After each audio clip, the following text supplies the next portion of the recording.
Boa noite a todos. Nossa aula de hoje será sobre o ritmo escapulohumeral e a sua importância nas aulas do método Pilates.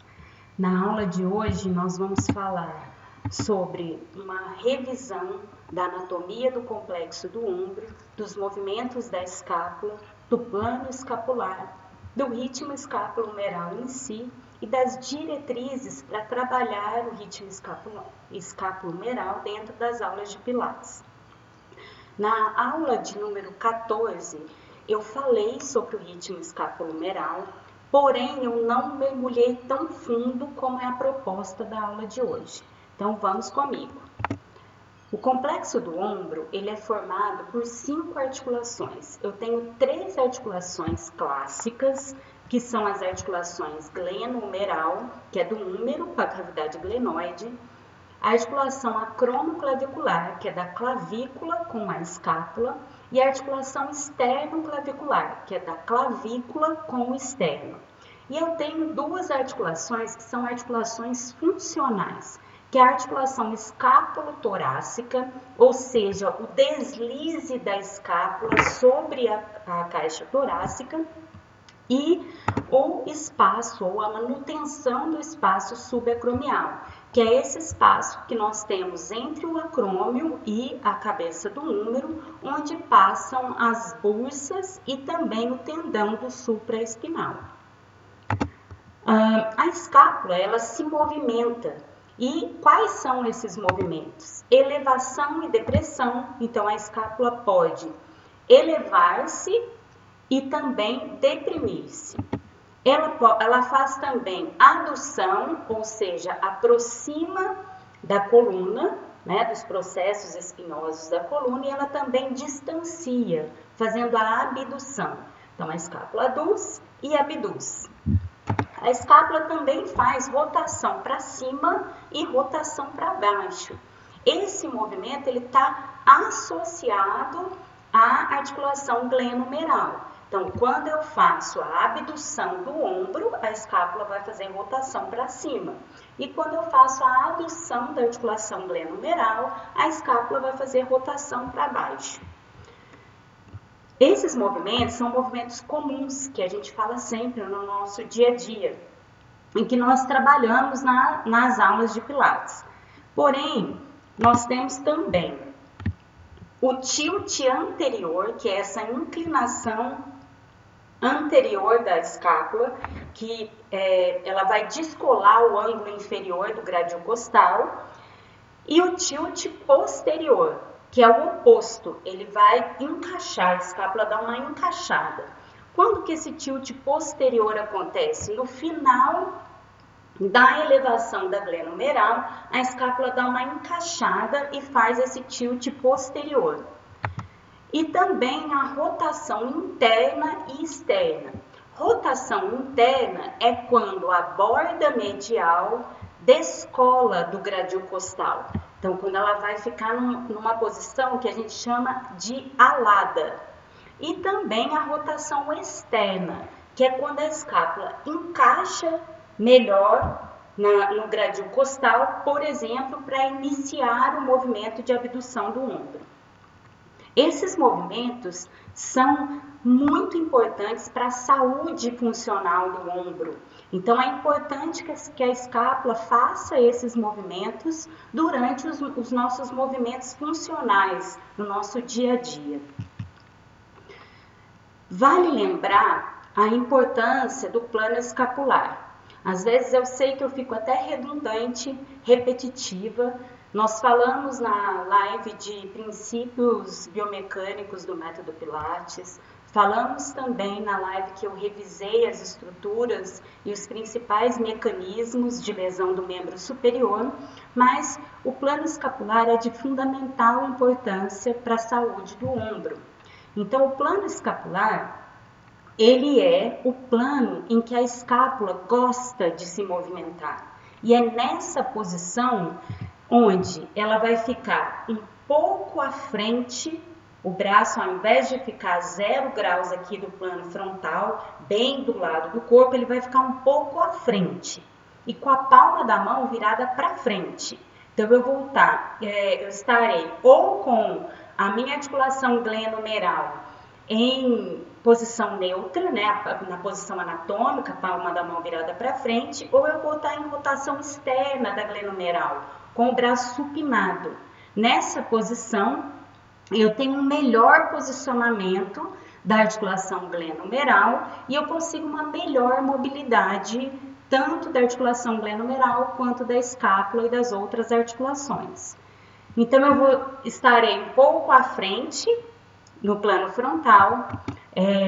Nessa posição eu tenho uma melhor congruência articular, ou seja, as articulações se encaixam melhor nessa posição. Eu tenho um maior espaço subacromial, que é aquele espaço que a gente comentou, que passam aquelas bursas, são 3 bursas e o tendão do supraespinal. Eu tenho uma maior geração de forças pelos abdutores, então os abdutores do ombro eles vão funcionar melhor nessa posição no plano escapular. E também eu tenho uma menor exposição das estruturas anteriores. Então, tendão do subescapular, tendão da cabeça longa do bíceps e a cápsula articular. Né? Então, eu protejo melhor essas estruturas quando eu estou no plano escapular. Nessa imagem, nós vemos aqui uma abdução do ombro, né, com a palma da mão virada para baixo e a 0 grau aqui do plano frontal. Então, nessa posição, eu tenho um impacto das estruturas que estão no espaço subacromial e eu não tenho uma liberdade de movimento. Coloquem o braço bem do lado do corpo e a palma da mão virada para baixo e façam a elevação da glenohumeral. Chega uma hora que o movimento prende, que o movimento segura, né? Não tem como completar. Além de que, se for uma pessoa que tem uma tendinite de supraespinal ou algum desconforto no ombro, ela vai sentir esse movimento impedido, né? E dor também ao tentar fazer a abdução do ombro. Já no plano escapular, isso acontece mais livremente. Coloquem a mão aí do lado, os braços um pouco à frente na sua visão periférica, palma da mão virada para frente ou para cima e elevem a glenohumeral. Fica muito mais macio, né, para fazer a abdução e a flexão nessa posição. Então vamos lá, mergulhar no objetivo da aula, que é falar do ritmo escapulohumeral. O ritmo escapulohumeral, ele é denominado pelo movimento que acontece com a escápula quando eu faço o movimento de abdução e flexão da articulação glenohumeral. Não é um movimento que a gente consegue controlar conscientemente, né? É um movimento que ele tem que acontecer, mas eu não consigo controlar a escápula, eu não tenho um controle motor voluntário sobre o movimento que a escápula vai fazer quando eu faço a elevação da articulação glenohumeral. Então, como que é que isso acontece? Quando eu vou começar esse ritmo escapulohumeral, que normalmente a gente está falando da abdução do ombro, a escápula, a primeira coisa que ela vai fazer, ela vai encaixar no grádio costal, ela vai fazer uma rotação externa, antes de começar um movimento de rotação superior, ou de rotação para cima. Então, tô lá, a escápula tá lá no plano dela bonitinho. Quando eu comecei a fazer o movimento no plano escapular, a escápula dá aquela grudadinha, colou nas costas. Depois disso, os primeiros 60 graus de flexão, né? Então, quando eu subo o braço aqui à frente, antes de chegar a 90 graus, 60 graus, e os primeiros 30 graus de abdução, a escápula não vai movimentar, ela vai se adaptar ao movimento. Então, não é visível. Quando eu vejo o ângulo inferior da escápula, nesse início da abdução ou da flexão do ombro, ele não vai movimentar, ele só vai se adaptar ao movimento. O movimento ele vai acontecer somente na articulação glenohumeral. Nesse movimento do ritmo escapulohumeral, que eu vou chegar, como diz aqui na imagem, a 180 graus, 120 graus vão acontecer na articulação glenohumeral e 60 graus vão acontecer na articulação escápulo-torácica. Então, a gente coloca esse ritmo numa proporção de 2:1, de 120 para 60. Então, essa é a proporção. Se vocês forem estudar mais detalhadamente, alguns livros trazem essa velocidade, essa proporção diferente durante o ritmo, durante a elevação, a abdução do ombro. Porém, nós vamos acreditar aqui na proporção de 2:1. No final, né, dessa amplitude, vai ter essa relação, então, de 2:1 da articulação glenohumeral para a articulação escápulo-torácica. É importante a rotação externa da glenohumeral, que é aquilo que eu falei, ou a palma da mão vai estar à frente, na posição neutra, que é a posição anatômica, ou ela vai estar virada para cima, numa supinação, numa rotação externa da glenohumeral e uma supinação do antebraço. Porque nessa posição eu tenho uma melhor manutenção do espaço subacromial. Ao final, né, da amplitude aqui de 180 graus, a escápula vai dar aquela encaixadinha para trás, que é o tilt posterior. E se eu for pegar o ângulo inferior da escápula, ele vai chegar até a linha média axilar. Então, a pessoa subiu o braço, eu vou lá, pego a pontinha aqui da escápula, ela vai estar na linha média axilar. E ela deve se manter constante em relação à elevação e depressão. Então, quando eu assisto, né, uma pessoa fazendo a abdução do ombro, eu tenho que ver a escápula colando no gradil costal, ela vai fazer a rotação para cima, vai subindo, quando chegou nos 60 graus, ela vai fazer o tilt posterior, que é aquela adaptação ao movimento, onde a borda inferior da escápula vai chegar até a linha média axilar. O que é importante a gente ressaltar? Então, nós falamos que de 0 a 30 graus, pensando no movimento de abdução do ombro, o movimento da articulação vai acontecer somente na articulação glenohumeral. A escápula vai ficar paradinha nesse início. Depois, de 30 até 90 graus, 40 graus é responsabilidade da articulação glenohumeral, então da articulação do ombro em si, e 20 graus é da escápula torácica. Então, quando eu estou com o meu braço a 90 graus, a minha escápula ela movimentou somente 20 graus. E de 90 a 180 graus, 50 graus é responsabilidade da articulação glenohumeral e 40 graus é da escápula torácica. Então, se a gente somar aqui, vão dar 120 graus, que é da articulação glenohumeral, e 60 graus, que é da escápula. O que é importante, aqui é o tilt posterior que eu falei para vocês, né, que é aquela inclinação que acontece ao final da abdução de ombro ou de flexão de ombro. O que é importante a gente observar aqui?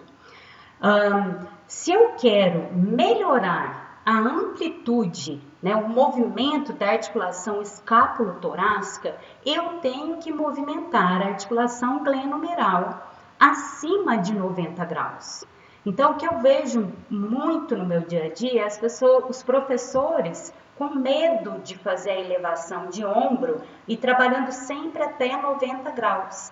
E se eu quero melhorar a mobilidade da articulação escápulo-torácica, eu tenho que fazer o movimento acima de 90 graus, para que eu consiga fazer esse movimento na escápula de 60 graus, né? Melhorar a mobilidade desses tecidos, porque a articulação escápulo-torácica é só tecido, ela tem que deslizar, né? Então, é importante nós enfatizarmos esses movimentos acima de 90 graus para que eu consiga melhorar a mobilidade da escápula torácica. No ritmo escapulomeral, é importante lembrar que quando eu faço a rotação para cima das escápulas, quem faz esse movimento são os trapézios, né, o trapézio ascendente e descendente, e o serrátil anterior, que ele está aqui por baixo e vai puxando a escápula aqui para o lado. É importante ressaltar que o trapézio ele é considerado o volante da escápula. Ele está lá em cima da escápula e ele gira a escápula, principalmente o trapézio superior. Quando eu estou avaliando sem carga, então quando eu estou fazendo o movimento de abdução do ombro, eu estou fazendo a rotação para cima das escápulas, e quando eu estou retornando, eu estou fazendo a excêntrica dos mesmos músculos, apesar da escápula estar fazendo rotação para baixo. Então aqui eu fiz um movimento concêntrico de trapézios e serrátil anterior, fazendo a rotação para cima. Quando eu desço o braço, eu estou fazendo um movimento excêntrico desses mesmos músculos. Se eu já estiver no pulley da musculação, se eu estiver com uma alça, um elástico e eu estiver puxando para baixo, os músculos que estão fazendo a rotação para baixo das escápulas são o elevador da escápula e os romboides maior e menor. Eles que fazem esse movimento de rotação para baixo, se eu estiver puxando uma carga aqui nesse sentido. Concêntrico aí para descer e excêntrico para retornar. Vamos visualizar esse vídeo que do ritmo escapulomeral.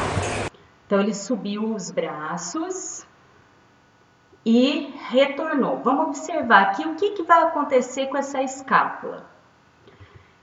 Então, olhe bem, para iniciar o movimento, vamos esperar ele começar, eu vou pausar. O que a gente tinha falado aqui? Que para iniciar o movimento, eu não poderia ver nenhum movimento na articulação, na escápula.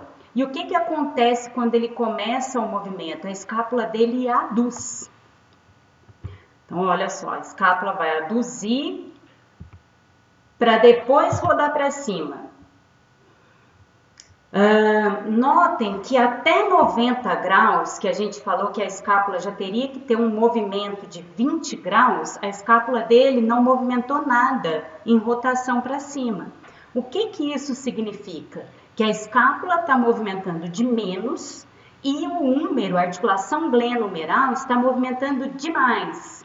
Então, isso significa que as estruturas, especialmente desse espaço subacromial, vão estar em impacto, vão estar sofrendo com essa mobilidade. Então, vamos lá de novo. Ó. Começou, aduziu, agora que a escápula vai rodar para cima, ela roda de uma vez. E na descida, olha o que vai acontecer.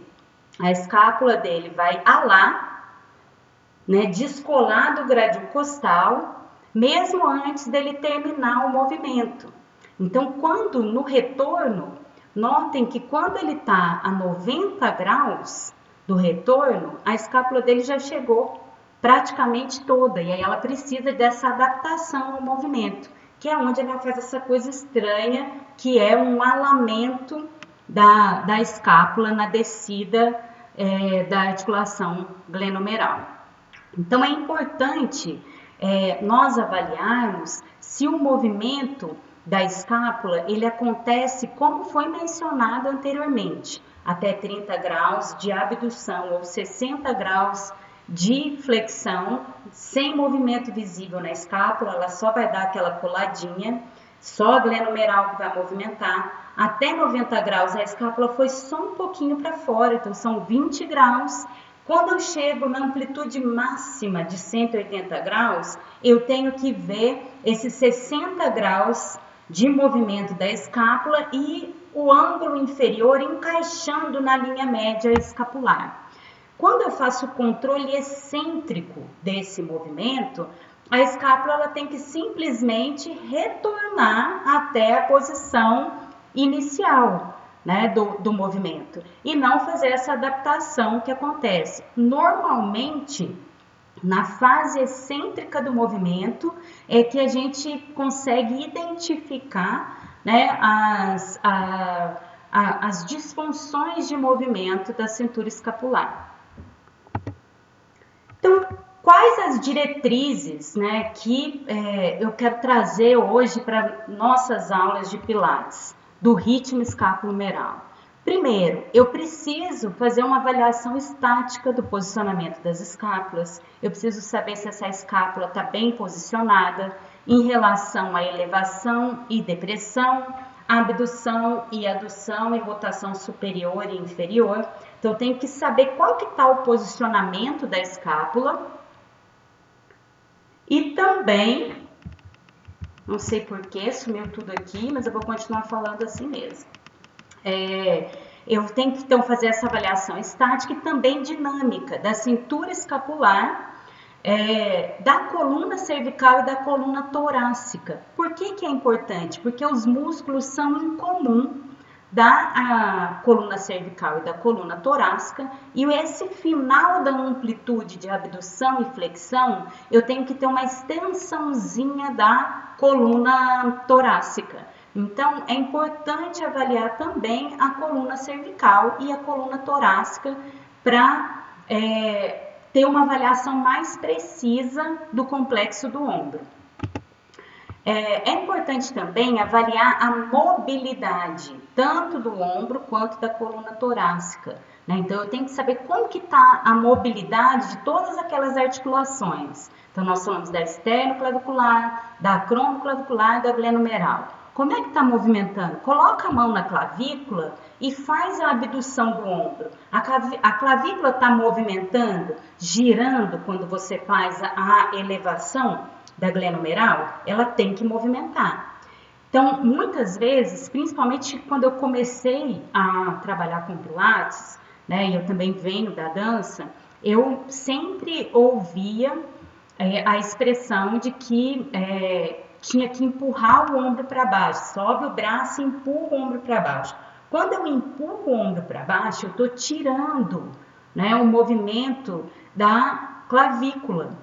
Né? Então, é importante a ativação de trapézio superior e da musculatura que vai movimentar a clavícula para que eu consiga chegar a essa amplitude de 180 graus. Então, não tem como empurrar o ombro para baixo, senão vai ser saudável para o ombro.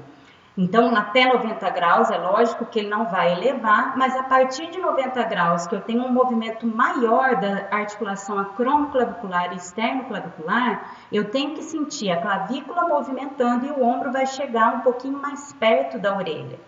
Muitas das disfunções do ritmo escapular acontecem por uma ativação diminuída do trapézio superior. Então, normalmente, as pessoas têm a escápula mais deprimida, o trapézio numa posição mais alongada, mais tensa, e ele fica ineficiente para fazer esse movimento de 90 a 180 graus. Então, é importante verificar se todas essas articulações estão com uma boa mobilidade. E é importante também, como eu mencionei anteriormente, a mobilidade da coluna torácica. Então, se eu tenho uma torácica com uma hipercifose, uma cervical com uma hiperextensão, provavelmente a amplitude da articulação glenohumeral vai ser reduzida, né? Então, é importante essa avaliação de mobilidade, tanto da coluna torácica quanto da coluna cervical e das articulações todas que compõem o complexo do ombro. É importante também trabalhar os músculos estabilizadores do ombro. Quais são esses músculos? Então, são os músculos do manguito rotador, que é o supraespinal, subescapular, infra e redondo menor. Esses músculos, eles são responsáveis por deixar o húmero no posicionamento correto na cavidade glenoide durante todo o movimento. Então, para que aconteça um movimento de abdução da articulação glenohumeral, eu preciso que aconteça um movimento articular, né, que é o que nós chamamos de artrocinemática, um movimento compensatório, acessório, né? Sem esse movimento, se não tivesse esse movimento de rolamento e deslizamento aqui, quando eu faço a abdução, o húmero ia sair da articulação. Então, quando eu vou fazendo a abdução, o húmero vai rolando dentro da cavidade glenoide e ele vai deslizando para baixo, né? Numa outra aula, nós podemos falar um pouco mais sobre esses movimentos artrocinemáticos, né? Esses movimentos compensatórios que nos permitem chegar à amplitude máxima fisiológica das articulações.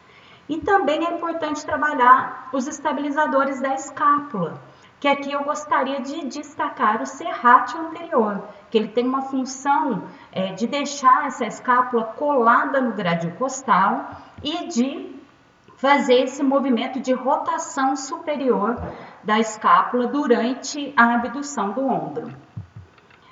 Os exercícios de mobilidade são de fundamental importância, porque muitas vezes eu não vou conseguir fazer, a escápula, por exemplo, está mais rígida, não está fazendo o movimento de 60 graus. Então, se eu colocar o meu aluno para fazer um exercício com carga, com mola ou com halter acima de 90 graus, eu vou estar incentivando a mobilidade da escápula, porém com uma carga. Então, quando eu penso em mobilidade, eu vou trabalhar na mobilidade desses tecidos. Então, fazer o movimento passivo, você pode fazer passivo, ativo, assistido, né? Então, ajudar, às vezes, o próprio aluno colocar o braço lá em cima, fazer os alongamentos na posição dos gatos, ajoelhado, que vai ajudar nessa mobilidade da escápula, nesse deslize da escápula no gradil costal.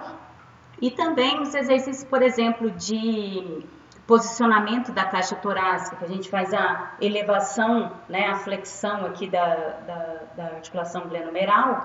Como eu estou a favor da gravidade nesse movimento, é um exercício mais de mobilidade. E trabalhar, fortalecer de forma geral o complexo do ombro, e é lógico, né, avaliando os nossos alunos para ver as possibilidades, evoluindo aos poucos, mas lembrando da importância de movimentar a articulação glenohumeral numa amplitude maior que 90 graus. Né? Se eu ficar só até 90 graus, eu não vou ter nenhum movimento da articulação escápulo-torácica, não vou valorizar esse movimento da escápulo-torácica. Bom, queria deixar aqui então os meus contatos, né? Para quem gostou da aula, indicar para o seu amigo, curtir, acompanhar, né? Se inscrever no nosso canal, curtir o nosso vídeo, e eu gostaria de convidá-los para a aula da próxima semana, próxima segunda-feira, que eu vou sair um pouco do que eu venho fazendo, de aulas teóricas, e vou dar uma aula prática do método Pilates, agregando o conceito de trilhos anatômicos. Então, eu já dei uma aula teórica falando sobre os trilhos anatômicos, e na próxima semana nós vamos colocar isso na prática. Tá? Uma boa semana a todos!